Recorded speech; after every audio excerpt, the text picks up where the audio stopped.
خداوند کے زندہ اور پاک کلام میں سے زبور کی کتاب اس کا 124 باب۔ اب اسرائیل یوں کہے، اگر خداوند ہماری طرف نہ ہوتا، اگر خداوند اس وقت ہماری طرف نہ ہوتا جب لوگ ہمارے خلاف اٹھے، تو جب ان کا قہر ہم پر بھڑکا تھا وہ ہم کو جیتا ہی نگل جاتے۔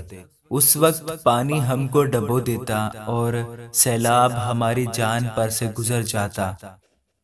اس وقت موجزن پانی ہماری جان پر سے گزر جاتا۔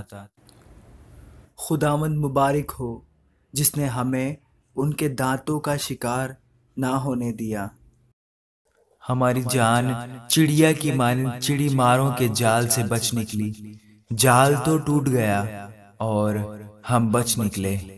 ہماری مدد خداوند کے نام سے ہے جس نے آسمان اور زمین کو بنایا۔ آمین۔